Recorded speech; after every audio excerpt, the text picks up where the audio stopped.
I'm Christina. This is my room. Live in LA, California. The place to be, if you ask me. Love the warmth, love the sun, the greens, the palm trees, the smiles, which is the total opposite from where I came from, Mother Russia. Rudeness, coldness, grayness. No palm trees, ever. Came here when I was 12 years old. Came here with my mama, daddy, my sister, and my dog, which I still have 11 years later. Dalmatian, I think. So moved here when I was 12, lived by the ocean, loved it at first. Spoke no English whatsoever. You can still probably hear the accent a little bit in certain words. If I drink a little bit, it comes out right away. Comes out a lot. But probably won't be drinking in front of you guys. At least not planning on it. Actually just came back from Russia 2 months ago. I went back to study, to be a nurse. Went to St. Petersburg, lived there for 4 years. 4 long years.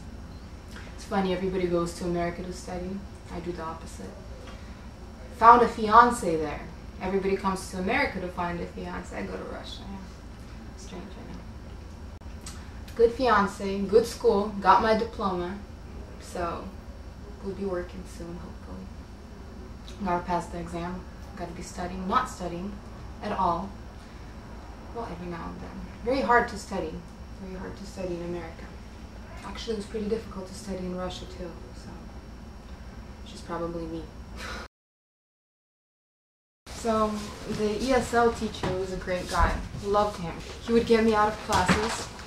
Not too important of classes, but he'd get me out of classes and have me come to his room, just me and him, so I can teach him Russian. Weird. Then I remember every time I would sit down by the computer or by the desk to write down the words in Russian, he would come down and start petting me. He'd be like, "Thank you so much for teaching." He was great. He was really nice. That's what I thought at that point. And then I remember some girls at a break started telling me that he was trying to touch some girl. That's when it started sounding a little weird. Why is he trying to touch a girl? And then I started realizing that that's what he's been doing to me. Well, he was a good guy. Good guy. Taught me English. I mean, if it wasn't for him. Another guy taught me English. This guy named Brian.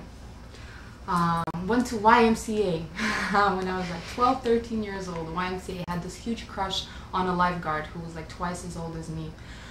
Remember when I met him, I told him I was 16, he told me he was 18. And then, then one day I decided to come true and tell him that I was 13, and he told me he was 21. Really nice. He was just really tan, crooked legs, really friendly. My first kiss. But that's where I met my first American friend who really did teach me all the slang. Not really the correct English that my nice teacher taught me, but the real English, the street English. So me and my friend are working out, and these two guys, and I didn't speak too much English at that point, approach us, start talking to us, and one of them is somewhat alright. The other one is just hideous. I mean, one leg shorter than the other, so he walks kind of like the gangster walk. That's kind of what it looks like. One eye small, one eye big, curly hair like an afro, but he's not black. Really nice guy. But the other one starts talking to me, asked me for my number, gave him my number, and the next day he called me. We talk every single day for about 3 months. 3-4 months. He calls me every day. I remember my parents would give me restrictions on phones because he would call me so much. So finally we decide to meet at YMCA. So I come over there, and the guy that comes to me turns out to be not the one that I gave my number to, but the other one.